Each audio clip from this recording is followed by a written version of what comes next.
Yoda starts to the bottom left of map number 2 here on Frost with a 1-0 lead in the best of 3 series in the first round at the WCS Europe Wildcard Qualifier. And starting to the top right, we have a Zerg opponent. This is Nogard, who in game number 1 was trying to make a roach push happen. Changed his mind a little bit when he saw the defense by Yoda. The Terran player scouted what was going on, set up a bunker defense secured by a few additional siege tanks. And then it was time for Nogard to just basically say, alright, I'm transitioning out of it, trying to go into Roach Hydra, and that absolutely didn't work against Yoda's siege tanks.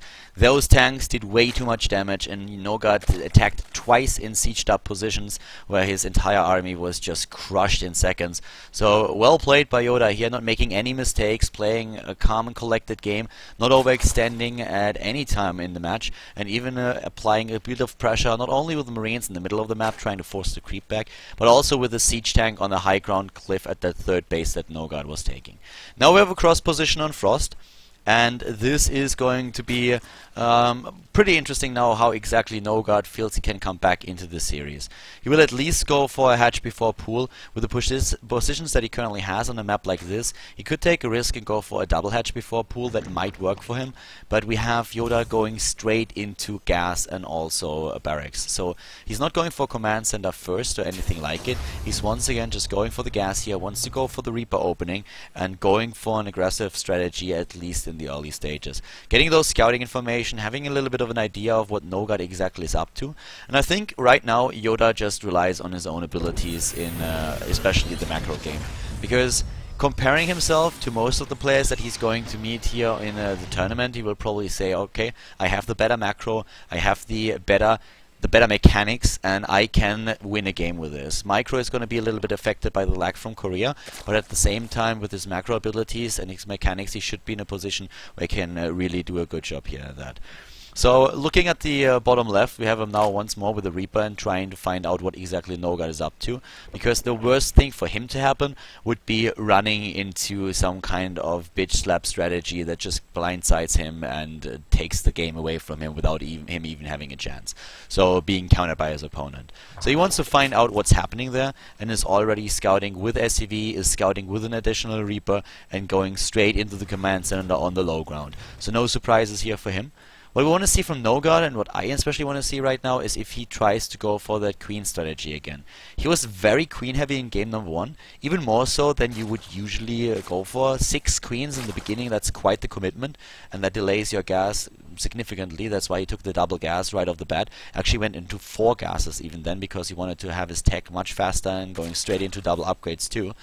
But the one thing that was really a little bit weird was that he was committing this heavily to queens.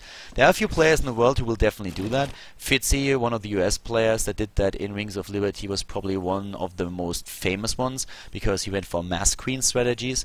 But usually these days a Zerg player will stick it out with simply 4 queens and trying to make that work against an opponent instead of just going straight up into like 6 or even more of those.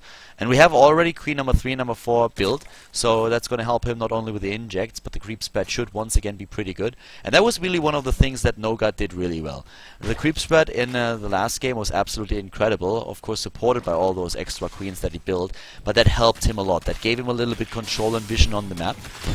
And that SCV must have pissed off those Marines like heavily, because they didn't do anything when it was attacked. And right now the Marines are actually paying the price here, and the Lynx get into the main base. The Reaper is going to shut them out eventually, and it's going to kill them of course, but still, he's losing a lot here already. He lost 1 SCV and he's most likely going to lose one of those, yeah, 2 Marines actually dead, and the scouting information are there. So Yoda with a bit of a slip here, I have to say. Like, that was not well, that was actually like really poorly done. Losing the SCV here was already unnecessary, and then at the same time losing the 2 Marines, letting the Zerglings in. He lost way too much for those Lings. Not really a game changer, it's not something where he like lost too much and finds himself now super far behind in the game, but it's definitely annoying if you lose the Marines at the beginning. Every Marine counts right at the start, but yeah, it's not gonna lose him the game or anything, but he needs to pay a little bit more attention to that. We have the hatch now being built, the third one that is, so 3 base once again for Nogard. Looking at the queen count, we have him once again at 6. He seems to be really liking that. What I personally love is this creep tumor. It's something that I've been talking about in the past. The creep tumor here at this position, while it's defending against the Hellions right at the front, is, by the way, absolutely amazing, because it gives you vision over the bigger part of exactly this area. You can set another creep tumor right over here, and then creep tumor down to that third base, and put the creep tumors right over in this direction. But it gives you vision over this area, and at the same time it spreads the creep so that defense against drop play is going to be much easier for you. And I would expect him to just drop another creep tumor right over here so that he also sees the corners there. That would actually help him quite a bit. Scan is going down at the natural now, and that shows him Roach Warren and double evolution chamber. So this is going to help him quite a bit in finding out what exactly is going on. I guess he will probably just try to once again wall efficiently, and that's already what we're seeing here. Double engineering bay at the front, and if need be, he can just set those extra bunkers up.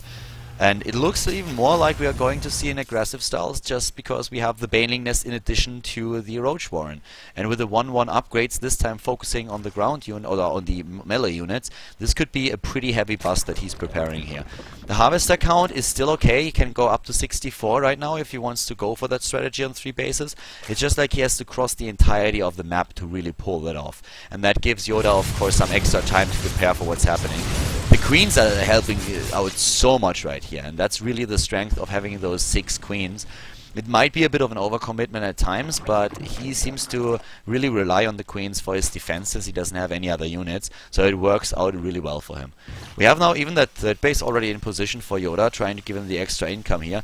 Queens spreading creep everywhere. In the main base we do not see that tumor being active once again. But now we have Roaches being started, speed upgrade for all 3 speed upgrades that he currently has. For the Banelings, for the Roaches, and for the Zerglings. And with all the, like, look at the supply here, 87 of the 160. If you build this many additional Overlords, then you want to go for an attack. And that's exactly what we're seeing here right now. That's also why we have that macro hatch. He wants the lava. He needs that lava right now. He wants to time that and just barrel down on his opponent with a massive army that takes down Yoda. And Yoda so far doesn't really know what's going on. Like, he expects more of a macro game of his opponent and didn't build any siege tanks yet either. But he's still scanning ahead, and he sees a couple of roaches, he sees the upgrades, but I'm not quite sure if he by that can really come to a conclusion what's going on now. He has his own upgrades, but we have now, as you can see, more and more roaches coming into the game. He has 20 already, going up to 30, building the Zerglings now so that he can get the Banelings into the picture too. And now Yoda has started the bunkers. But the bunkers are not really in a position where they are super defensive. We have bunkers right over here, and that's easy to break through. Banelings going in here will take down the 2 bunkers and also the supply depots here. But if he wants to go in right over there, he can just eliminate this bunker, go straight in here, bust the 2 supply depots, and then go into the natural. So the army supply is already going to show us what's going to happen here. 100 army supply for Nogard, and Yoda is still at 47, and this is going to be very difficult to hold. He needs to defend 3 bases, and he does not have a lot of siege tanks. That's 1 tank. 1 tank is absolutely nothing. And by now Yoda knows what's going on. I mean, now he saw. He must have seen that, right? But he's dropping at the same time and trying to just go for a counter aggression. These units are gonna be missed at the defense though, and there's still only 1 siege tank. But all of those Marines are doing an amazing job here, and Yoda might have found exactly the sweet spot that he needed. A few roaches are moving in, taking that out finally, and at the same time the Zerg player just goes ham on that bunker now. Moving in and trying to bust through. That's also going to shut down those upgrades that we currently see. He's trying to go through. Yoda even supply block now. He can't even build anything. Now he can again because he lost his army or parts of it. The siege tank on the high ground is doing a lot of damage. A great position for the siege tank to be in. And those roaches can't do anything. Once more the drop in the main base. So Yoda really being active here at the top right, trying to make sure that Nogard cannot send those units down to the bottom left. And this is just completely like... This is slapping the entire aggression that Nogard was planning down right off the bat.